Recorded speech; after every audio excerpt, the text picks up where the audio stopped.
আপোনালোকে ইতিমধ্যে গম পাইছে যে 22 তাৰিখৰ পৰা এইবাৰ 2025 বৰ্ষৰ অম্বুবাচী মহাযুগ 22 তাৰিখে দুপৰীয়া প্ৰবৃত্তি হ'ব আৰু 26 তাৰিখে ৰাতিপুৱা নিবৃত্তি হ'ব।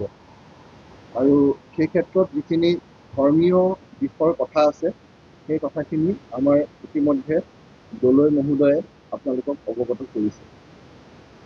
এইবাৰ আমাৰ অম্বুবাচী মহাযুগৰ ক্ষেত্ৰত আমি আগতকৈও বেছি মনোযোগ দিবলগীয়া হৈছে আৰু আগতকৈও বেছি আমি ডিটেইলত গৈ আমি কিছুমান ব্যৱস্থা কৰিবলগীয়া হৈছে। তাৰ কেইটামান কাৰণ হ'ল যে যোৱা কেইবছৰত অম্বুবাচীলৈ অহা ভক্তৰ সংখ্যা সাংঘাতিক ধৰণে বৃদ্ধি পাইছে। যোৱা দুবছৰত বিশেষকৈ 23-24 লাখতকৈও মানুহ 23-24 লাখৰ পৰা 27 লাখৰ ভিতৰত ইয়ালৈ ভক্ত আহিছে 7 দিনৰ ভিতৰত।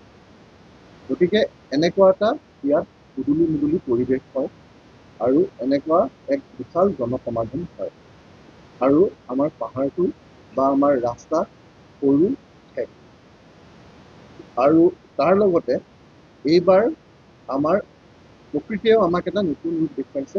আমাৰ এটা ভূমিস্খলনৰ সমস্যা হৈ আছে। ভূমিস্খলনৰ ৰোধ কৰিবৰ কাৰণে যিখিনি যাৱতীয় ব্যৱস্থা গ্ৰহণ কৰিব লাগে সংশ্লিষ্ট বিভাগে সেই ব্যৱস্থাবিলাক গ্ৰহণ কৰি আছে। কিন্তু প্ৰকৃতিৰ কথা, প্ৰকৃতিৰ ওপৰত কাৰো নিয়ন্ত্ৰণ নাই। গতিকে আমি সাৱধান হ'ব লাগিব। সেইকাৰণে আমি মন্দিৰ কৰ্তৃপক্ষ আৰু প্ৰশাসন আমি সকলোৱে লগ লাগি এইবাৰ কিছুমান বিশেষ ব্যৱস্থা ল'বলগীয়া হৈছে। আৰু আপোনালোকে যিহেতু আজি বহু বছৰ ধৰি কেইবাবছৰ ধৰি আপোনালোক এই সংবাদ জগতৰ লগত জড়িত হৈ আছে, আপোনালোকে জানে যে সদায় ইয়াত যিখন প্ৰেছ মিট হয় সেই প্ৰেছ মিটখন সদায় বেলেগে বেলেগে হয়।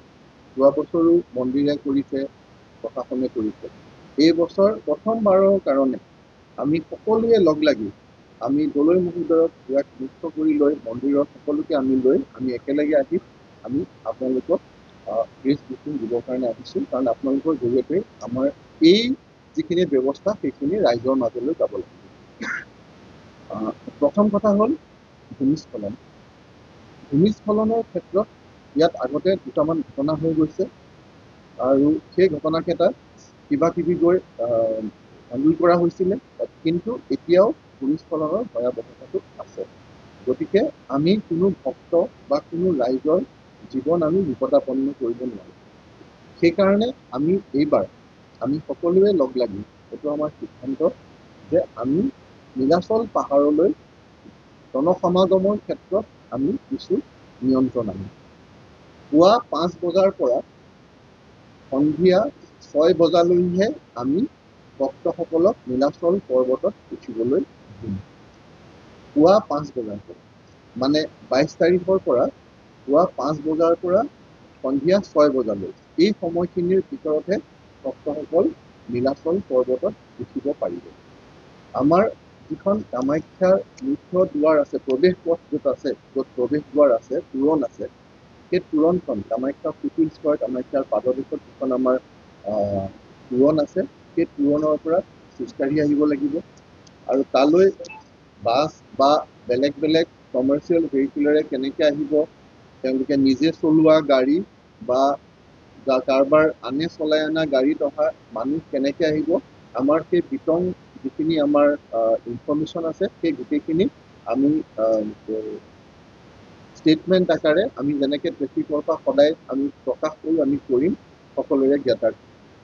তাৰ পৰা কিন্তু সেই কামাখ্যাৰ তোৰণৰ পৰা তাৰ পৰা আৰু পুৱা 5 বজাৰ পৰা 6 বজাৰ ভিতৰত উজোৱা পথ, মেখেলা উজোৱা পথটো সুন্দৰকৈ এইবাৰ কৰা হৈছে। যিসকল ভক্ত আছে মেখেলা উজোৱা পথ, এতিয়া আমি ইয়াত সকলোৱে জানে এই 1964 চনলৈকে ৰাস্তা হোৱাৰ আগতে মেখেলা উজোৱা পথেদিয়ে সকলো আহিছিলে। গতিকে মেখেলা উজোৱা পথ যিটো আমাৰ পৰম্পৰাগত যিটো পথ, তেওঁলোক দলৈ বা এখেতসকলেও কৈ আছে যে মেখেলা উজোৱা পথেৰে আহিলে যিটো তাত যিটো সন্তুষ্টি পোৱা যায়, সেই সন্তুষ্টি, সেই মনত যিটো শান্তি পোৱা যায়, গতিকে যিসকল ভক্ত আছে তেওঁলোকে মেখেলা উজোৱা পথ ব্যৱহাৰ কৰিব পাৰে। তাৰ বাহিৰেও আৰু এটা পথ হৈছে ত্ৰিনাথ মন্দিৰৰ ওচৰেদি, গতিকে সেইটো পথ ব্যৱহাৰ কৰিব পাৰে। আমি ভক্তসকল যেতিয়া য'ত গাড়ীৰ পৰা নামি, এতিয়া আপোনালোক য'ত গাড়ীৰ পৰা নামিছে, নামি পেলাই আপোনালোকে যে ওপৰলৈ উঠি আহে, য'ৰ পৰা আপোনাৰ এইখিনি টাইলখিনি লগোৱা আছে, চিৰি আৰম্ভ হয়, সেইখিনিৰ পৰা প্ৰৱেশ আৰু ইফালৰ পৰা আকৌ ওলাই যাবৰ কাৰণে আমি এবাৰ দুটা ব্যৱস্থা কৰিছোঁ। গতিকে গোটেই কামখিনি যাতে খুব সুকলমে হয়, খুব স্মুথলি হয়, তাৰ কাৰণে আমি এই ব্যৱস্থা কৰিছোঁ। কিন্তু ইয়াত আচলতে আমাক গোটেই সহায়খিনি লাগিব ৰাইজৰ পৰা। এই ৰাইজৰ পৰা এইখিনিয়ে সহায় লাগিব যে আমি যাতে কোনেও যাতে কোনো VIP ট্ৰিটমেণ্ট আশা নকৰোঁ, কাৰণ সেই ব্যৱস্থাটো ৰখাই হোৱা নাই।